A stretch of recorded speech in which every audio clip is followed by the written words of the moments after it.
오늘 우리에게 주시는 하나님의 말씀은 잠언 11장 20절입니다.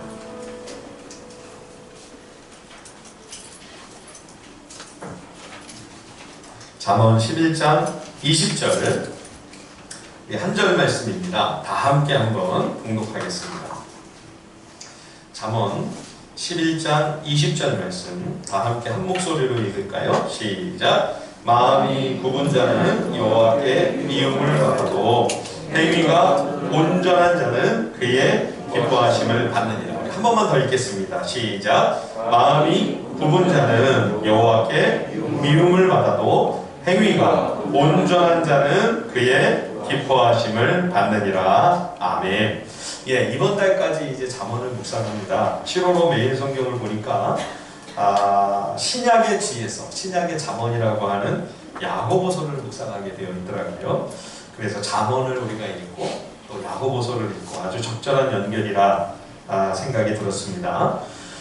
이 잠언 말씀이 아무래도 3000년 전 고대 절대왕정 시대에 편집된 책이다 보니 그런 시대적인 상황과 문화적인 분위기가 물씬 풍기는 그런 내용이 나올 때 이 말씀을 오늘에는 그러면 어떻게 적용해야 되는가 당황스러운 마음이 들 때도 있습니다. 이를테면 자녀들의 신앙교육에 관하여 굉장히 많이 권면하는 말씀이 나오죠. 어려서부터 그 아이가 마땅히 해야 할 길을 자녀손들에게 가르치라고 명령하십니다. 그래야 나이가 들어서도 그 인생이 올바른 길을 가게 된다.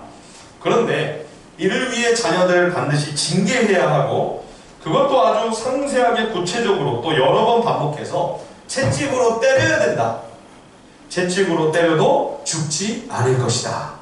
심지어 이렇게 말씀을 하고 있죠. 여러분, 이 말씀을 우리가 어떻게 적용해야 될까요? 어떤 유명한 목사님은 이렇게 말씀을 적용했습니다.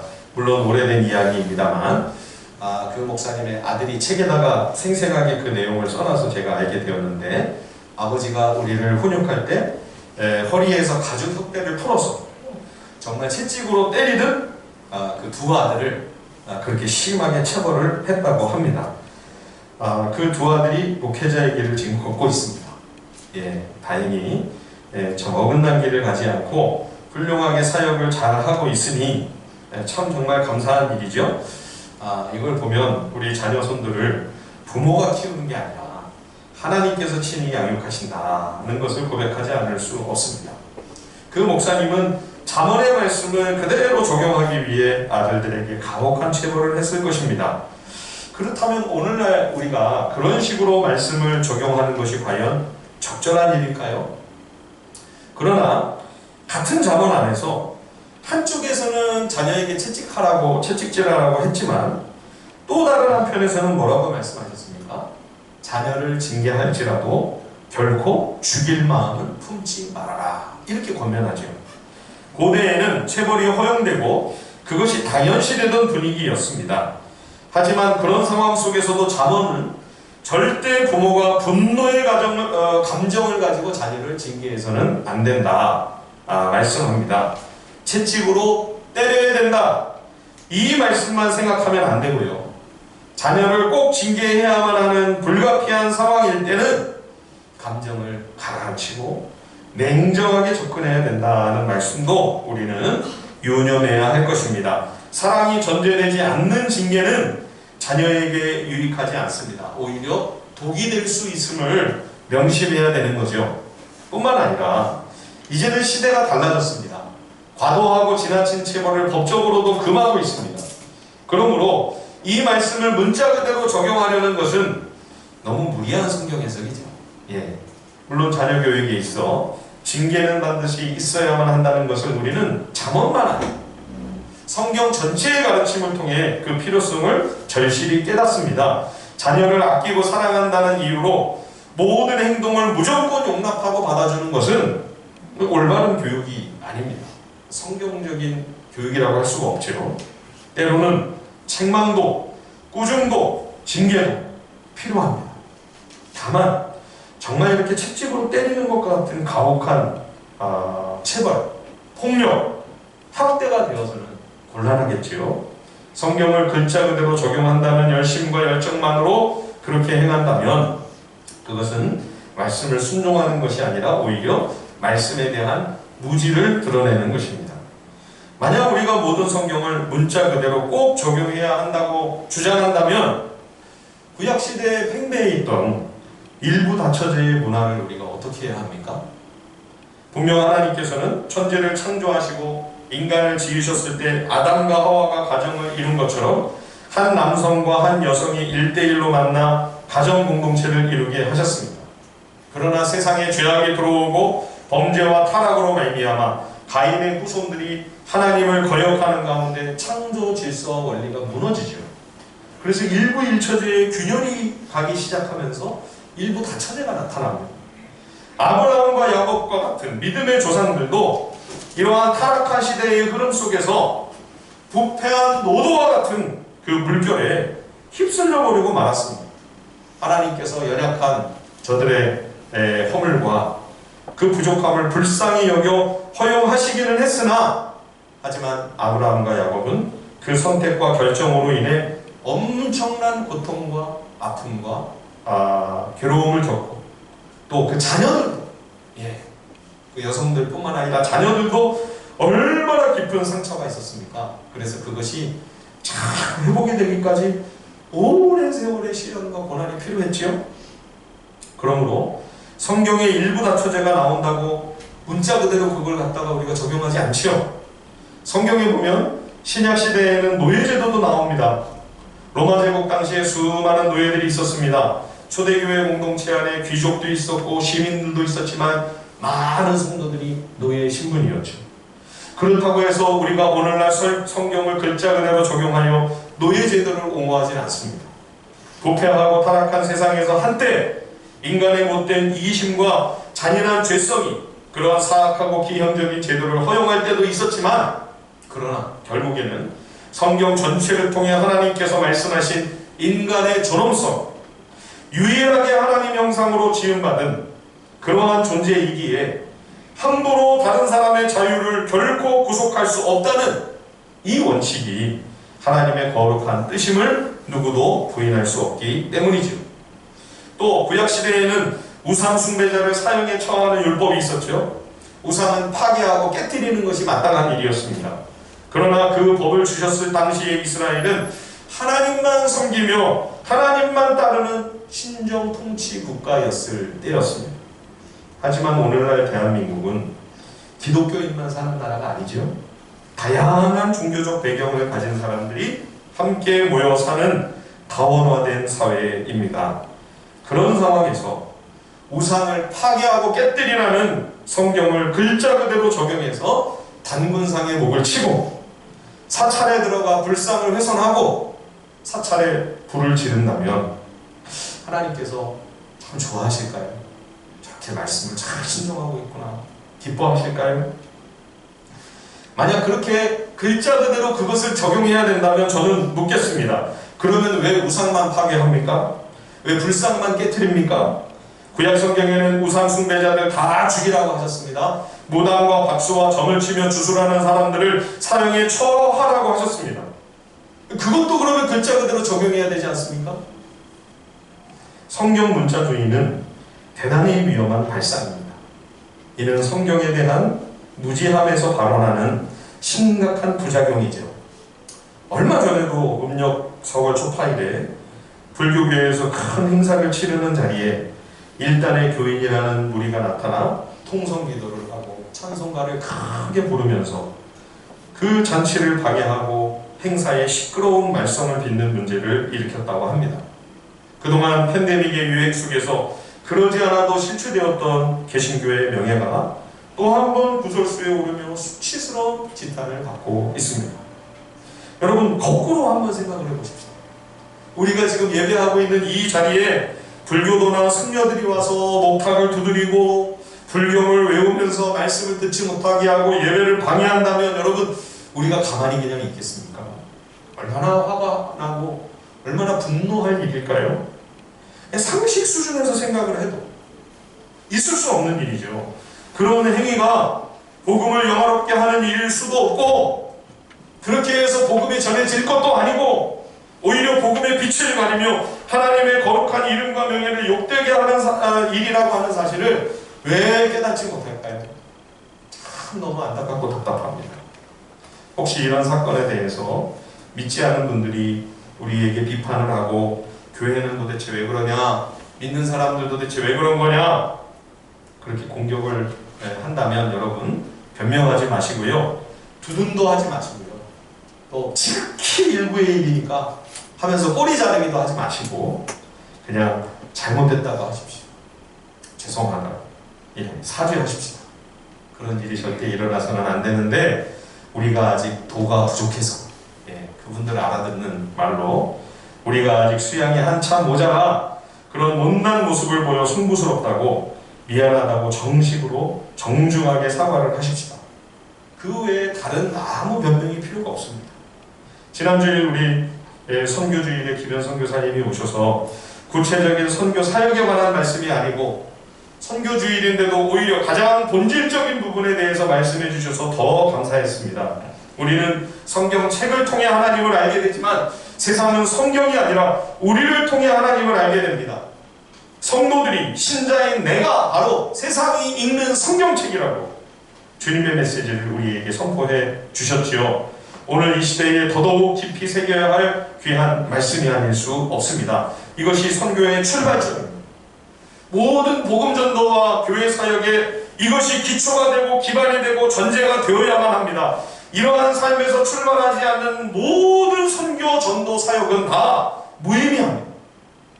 제가 예전에 예수원을 섬겼던 대천덕 선교사님 일화를 말씀드린 적이 있죠. 강원도 태백산에서 무당들이 높은 산 위에 텐트를 치고 제사상을 차려놓고 밤새 잡신과 잡귀들에게 제사를 지냅니다. 저도 거기를 트레킹한 적이 있었는데 그 당시에, 지금은 모르겠습니다. 그 당시에 텐트가 얼마나 산 위에 많은지, 예, 밤에는 촛불 켜놓고 두들기면서 징을 치고 막 하면서 제사를 지내고 붓을 하고, 그리고 이제 아침에 되면, 낮에 되면 내려가서 자는지 아니면 텐트 안에서 자는지 이렇게 인 적이 없어요. 예, 그러니까 이제 예수원 형제들이 지나가다가 마음에 안 든다고 그냥 발로 차가지고 상을 하나 확 엎어버린 거예요. 제사상을 아주 거하게 잘 쳐놓은 상입니다. 그러니까 뭐 그 산골짜기에서 그거 누가 했는지 뭐 수소문 몇 군데 해보면 알죠. 예, 예수원에서 등산 갔대더라. 그러니까 뭐 지나가는 등산객이 그걸 건드릴 리도 없고요, 그죠? 틀통이 났습니다. 그래가지고 막 소랑설레가 벌어지는데 대천덕 선교사님이 갑자기 조용히 일어나시더니 그 80이 넘는 노구를 이끌고 산꼭대기까지 직접 올라갔어요. 더 놀라운 것은 무당 앞에서 이 어른이 무릎을 탁 꿇고, 우리가 잘못했습니다. 우리 형제가 실수를 했는데 다 제 책임입니다. 제가 지도자 때 다 제 책임입니다. 잘못했습니다. 큰 별례를 보았습니다. 그 어른이 무릎을 꿇고 사죄하는 그 모습이 정말 우리의 가슴에 깊이 남아있습니다. 이것이 교회의 모습입니다. 이것이 신자의 모습입니다. 이것이 예수님을 따르는 제자의 모습이어야 한다. 여러분, 개신교가 무속신앙 앞에 고개를 숙이고 패배한 것입니까? 하나님이 귀신한테 진 겁니까? 아니죠, 여러분. 진 게 아니고 이긴 거죠, 그게. 그게 이기는 길이죠. 그것이 우리가 걸어가야 할 십자가의 길이 아니겠습니까? 저는 거기서 복음의 위대함을 보게 됩니다. 그것이 바로 복음의 영광이 아니겠습니까? 누가 더 크고 넓은 마음을 가지고 더 성숙한 인격과 인품으로 누가 더 겸손하고 진실하고 정직한 그러한 모습을 보여주어야 하겠습니까?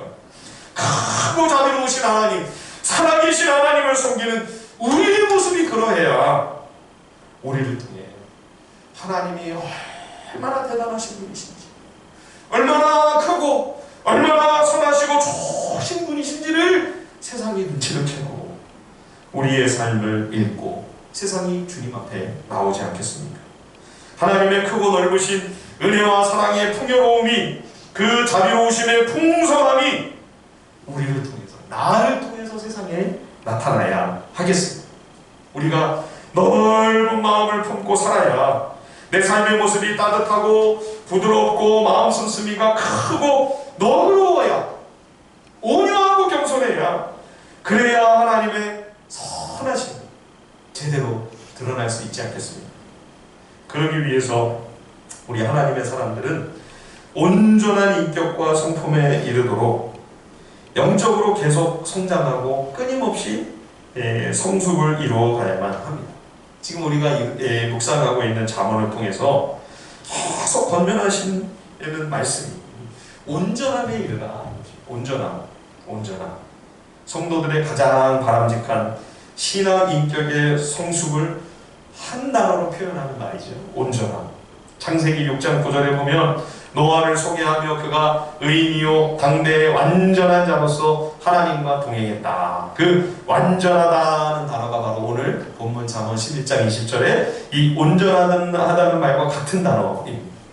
또 창세기 17장에 보면 아브라함이 이스마엘을 낳는 실수를 범했죠. 그리고 13년 동안 하나님과의 관계가 거의 단절되었습니다. 그런데 아브라함의 99세 때 다시 아브라함을 찾아오신 하나님께서 그에게 말씀하십니다. 나는 전능한 하나님이라 너는 내 앞에 행하여 완전하라. 하나님께서 아브라함에게 요구하신 단 한 가지는 온전함이었습니다. 모세오경에서 제사와 제물에 관한 규례를 말씀할 때 이 흠없는 제물을 드려야 된다는 말씀이 계속 끊임없이 반복해서 나옵니다. 거기에 흠이 없다는 단어가 바로 이 온전함입니다. 그러므로 이 온전함이란 예수 그리스도의 거룩하심과 순전함을 의미합니다. 결국 그리스도를 본받아 그 마음을 품고 그 인격과 성품을 닮아가는 것이 이 온전함에 이르는 길이지요. 그래서 주님도 신약 산상수훈에서 이렇게 직접 말씀하셨죠. 하늘에 계신 너희 아버지의 온전하심과 같이 너희도 온전하라. 하나님의 그 완벽하고 거룩한 인격 안에 대표적인 두 성품이 온전하게 공존하고 있습니다. 의와 인자하심, 진리와 자비하심, 의로우심과 긍휼. 어느 한쪽으로 치우침도 없이 완벽한 조화를 이루고 있지요. 이것이 바로 하나님의 온전하심입니다. 그러므로 성도가 온전함에 이른다는 것은 모든 면에서 성장하며 성숙해져가는 것을 의미합니다. 영적인 차원뿐만 아니라, 영적인 측면만 아니라 우리의 정신적인 차원도, 성품도, 인격도, 말도, 언어도, 생각도, 행동도, 우리의 마음도, 이게 다 연결이 되어 있는 거죠. 긴밀하게. 그래서 그리스도인들이 주님을 닮아가며 영적으로 성장하고 성숙해져 간다고 하는 것은 이런 모든 차원들이 다 함께 균형과 조화를 이루며 온전해져 가는 것을 의미합니다. 신앙적인 열정은 너무 뜨겁고 믿음의 열심은 대단한데 정신적으로는 아직 좀 어리고 미숙하다. 그 인격과 성품에는, 그 말과 언어와 행동에는 치명적인 결함이 있다. 그러면 성숙한 게 아니에요. 미성숙한 거예요. 그동안 교회에서 놓친 것이 이 부분이 아닌가 싶습니다. 교회 생활만 열심히 잘하고 충성 봉사 많이 하고 기도 뜨겁게 하고 영적 체험과 능력과 은사가 풍성하게 나타나면 영적인 상당한 수준에 오른 것처럼 본인도 착각하고, 교회에서도 그렇게 인정을 해줘요. 목회자도 그게 신앙의 성숙이고 믿음의 성장인 것처럼 오해하도록 잘못 가르친 것이 아닌가. 그러다 보니 뜨거움과 열심은 있는 것 같은데 기도하면 누구도 정말 따라올 수 없을 것 같은 그런 열정적인 기도와 또 기도를 많이 하기도 하고요. 교회를 섬기는 일에 있어 봉사하면 누구도 비할 수 없을 정도로 최선을 다하고 있는데 정작 함께 공동체 안에서 같이 일을 하고 섬기고 함께 살아가다 보면 너무 힘든 거죠. 성품이 뭐가 나 있고 말하는 것도 너무 거치고 자꾸 상처를 주고, 그러면 아직 고린도 교회 성도들처럼 어린아이 같은 미성숙한 신앙의 수준에 머물러 있는 겁니다. 우리가 잠언에서 여러 번 만나는 구절 중에 하나가 이 말씀이죠. 다투는 여인과 함께 큰 집에서 사는 것보다 온막에서 혼자 사는 것이 나으니라. 이게 단지 여성에게만 초점이 있지 않다고 말씀드렸습니다. 여성이든 남성이든 할 거 없이 함께 살기에 자꾸 거침이 되고 불편하면 이거 성숙하지 못한 거. 온전함을 이룬 인격이 아니라, 예, 온전함이라고 하는 것은 같이 걸어가기에, 함께 살아가고 가정에서 교회 공동체에서 함께 동역하기에 편안한 사람, 그 사람 생각하면 마음이 놓이고, 그 집사님과 같이 일하게 됐다, 그러면 됐다, 마음이 편안하고, 예, 이 사람이 온전한 사람이죠. 이제 우리가 자유롭게 이제 여행을 할 수 있는 그런 때가 이제 아마 오게 되지 않겠나, 이런 소망 가운데 있는데, 좋은 곳으로 이제 여행을 갈 수 있게 된다면 여러분 누구랑 같이 가고 싶으세요? 한번 이런 생각을 한번 해보십시다. 만약에 어디 좋은 곳으로 여행을 가는데 다른 분들이 나랑 같이 여행을 간다 그러면 그분들이 반길까요? 아니면 아유 걔 가면 나 안 가 그런가요? 어떨 것 같으세요? 우리가 왜 오래 신앙생활을 하고 교회 생활이 한두 해도 아니고 오랜 세월 예수 믿고 하는데 왜 온전함을 이루어가는 그런 모습이 다른 사람에게도 나에게도 잘 그것을 발견하기가 어려울까요? 아직도 가야 할 길이라는 유명한 책이 있습니다. 미국에서 베스트셀러가 또 지금까지도 아마 스테디셀러로 계속 읽히고 있는 책일 텐데요. 그 책의 작가이며 또 정신의학 전문의이고 상담가인 스카텍 박사에 의하면 일평생 온전한 성품과 성숙한 정신세계에 이르기 위해서 끊임없이 노력하고 부단히 배우는 사람 많지 않다. 그런 얘기를 합니다. 사람들이 인생을 살아가는 세계관, 가치관을 어느 지도라고 한번 비유를 해보십시오. 예, 우리의 신앙, 우리의 믿음도 하나의 영적 지도라고 생각을 해볼 수 있겠죠. 근데 처음부터 이 완전한 지도를 가지고 태어나는 사람은 없습니다. 어린 시절, 청소년기, 청년기는 물론이고, 예, 또 신앙생활 시작한 지 얼마 안 됐다, 아직 신앙 연조가 부족하다 그러면 그 지도가 너무 협소하고 또 왜곡되어 있는 부분들도 상당히 많은 거죠. 그래서 이 작고 대충 그려져 있는 이 불완전한 지도, 많은 선입견과 편견과 잘못된 오해로 오류가 가득한 이 지도를 살아가면서 계속 다시 그려가야 하는 겁니다. 이게 성숙의 과정입니다. 성장의 과정입니다. 오류를 수정하고 불명확한 부분들을 정확하게 제대로 다시 그리고 틀린 부분들을 고쳐서 바로잡고, 그래서 온전한 지도를 만들어가면서 올바른 삶의 길, 올바른 인생의 길을 우리가 그 지도를 따라 걸어가야 그 인생이 진정 성공적인 인생이라고 할 수 있겠죠. 그런데 평생에 걸쳐 부단히 이런 노력을 기울이는 사람은 지극히 소수에 불과하다는 겁니다. 그래도 젊었을 때는 좀 관심을 갖는데 이제 중년을 넘어서게 되고 이렇게 되면 많은 이들이 그냥 그런 노력을 접어버립니다. 살아가기 바빠서 관심을 꺼버리고 포기해버리고. 여러분, 우리 성도들은 어떻습니까? 잠언에서 지금 계속 우리에게 도전해 주시는 말씀이 뭡니까? 지혜의 귀를 기울여라. 이 지혜의 말씀을 잘 받아들이고 주님의 이 책망과 권면을 거부하지 말고 이것을 겸손히 수용해서 이 지혜의 길로 걸어가기를 연습하면서 내 안에 이 잘못된 지도를 계속 새롭게 온전케 하는 이 작업을 계속하라고 끊임없이 우리를 자극하고 있는, 우리는 편안하게 그냥 안주하고 있으려고 하는데 자원은 자꾸 우리를 흔들어 껴. 아니다, 움직여야 된다, 게으르면 안 된다. 그렇죠? 말씀을 계속 배우며 지혜를 추구하며 깨달은 것을 삶에 적용하려고 우리가 몸부림치지 않는다면 성장은 멈추고 성숙함과 온전함에 이르지 못한 채 정체되고 안주하게 됩니다. 그러면 어느 한쪽으로 자꾸 치우치는 거예요. 좌로나 우로나 치우치지 아니하고 온전함을 이루어가야 하는데 균형이 자꾸 깨지니까 치우치는 거예요. 예. 교인이라는 이름은 있지만 정작 지혜로움과 성숙함, 따뜻함과 오류함, 마음과 생각이 활짝 열려있고 유연하게 생각이 겸손해서 언제든지 그 오류를 수정할 수 있는 그런 온전한 인격과 성품을 이루어 나가지 못하는 예를 우리는 많이 보게 됩니다. 우리가 이번에 잠언을 묵상하면서 소중한 한 가지 큰 도전 앞에 직면했죠. 그렇죠?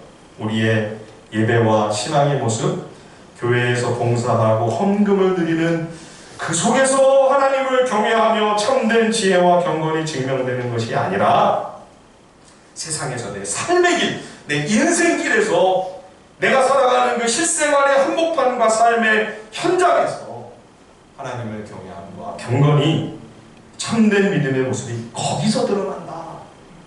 이 잠언에서 지금 계속 말씀. 앞에서도 뭐 여러 번 얘기했지만 잠언 21장 3절에서도 공의와 정의를 행하는 것은 제사 드리는 것보다 여호와께서 기쁘게 여기시느니라. 또 잠언 21장 27절에도 악인의 재물은 본래 가증하거든 하물며 악한 뜻으로 드리는 것이냐. 하나님은 예배하기를 하는데 정작 삶에서 진실하고 정직한 의의 길을 걸어가지 않으면 하나님이 그 예배 안 받으신다.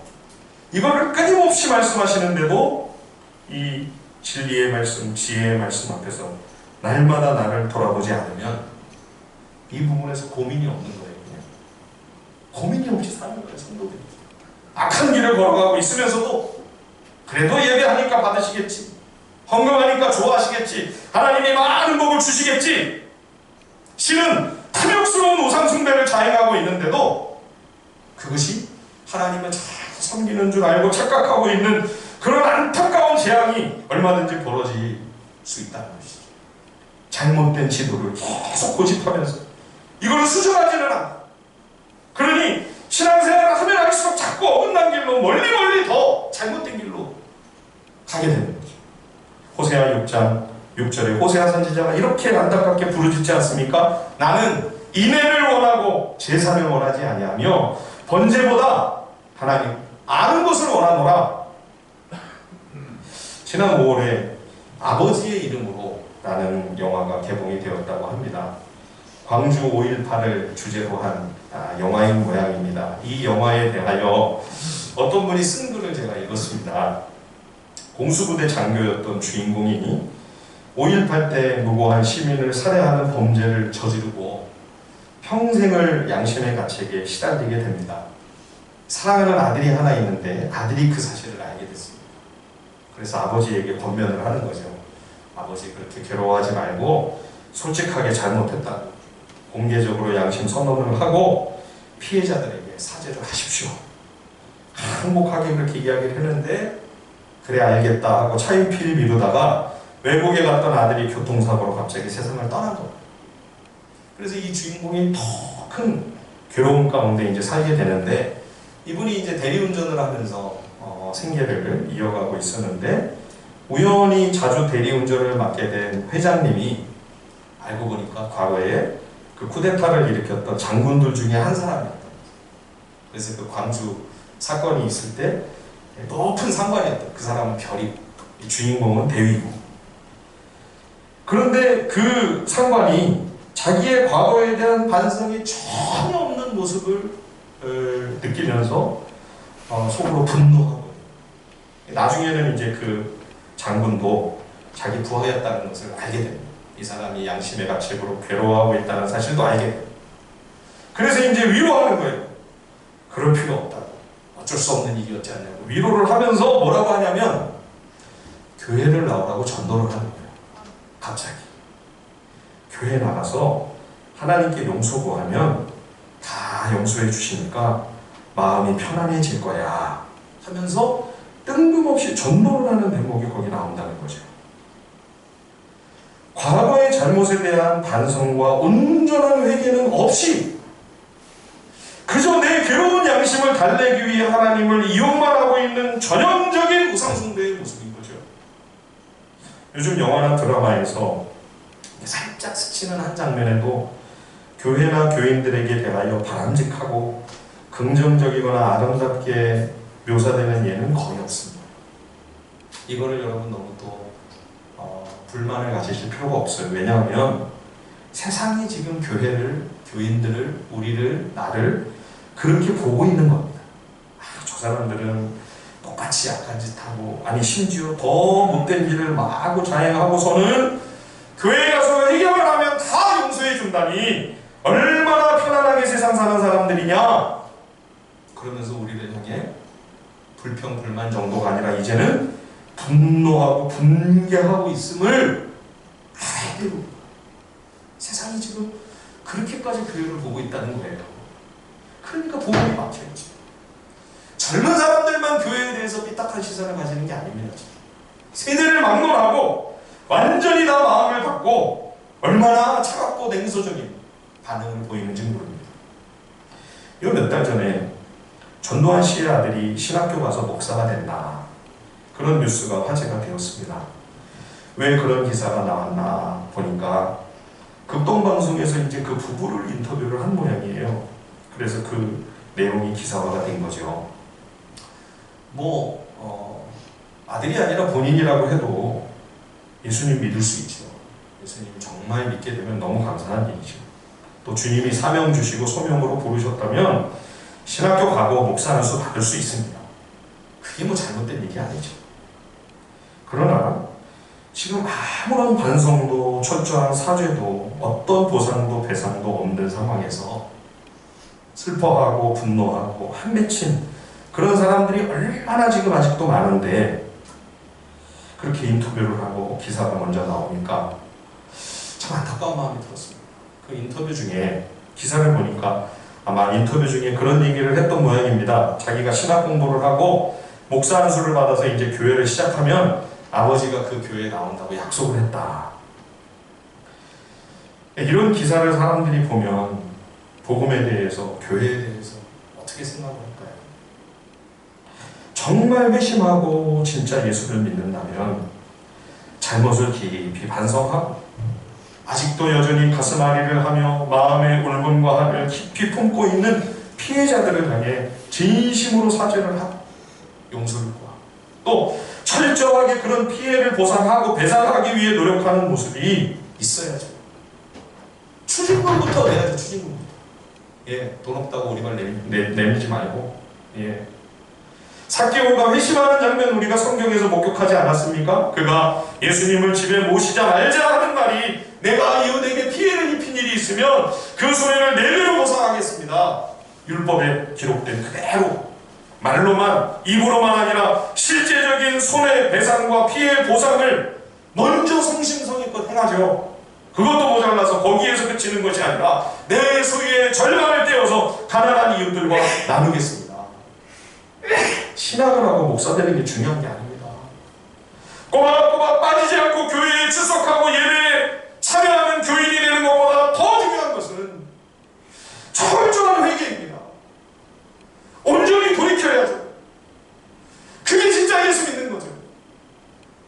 하나님 앞에서만 아니라 사람들 앞에서도 잘못한 일이 있다면 끝까지 제대로 보상하라고 피해를 갚아주기 위해 노력하고 애를 써야죠. 그래야 하나님 앞에 진정한 속죄의 제사와 제물이 될 수 있지 않겠습니까? 여러분, 우리가 말씀 앞에서 가난하고 겸손한 마음으로 참 지혜와 지식을 추구하는 믿음의 길을 끝까지 걸어가기 위해 아등바등하지 않으면 신앙의 깊이가 한없이 얄팍할 수밖에 없습니다. 그냥 우상숭배예요. 그건 참 신앙으로 못 들어가는 거예요.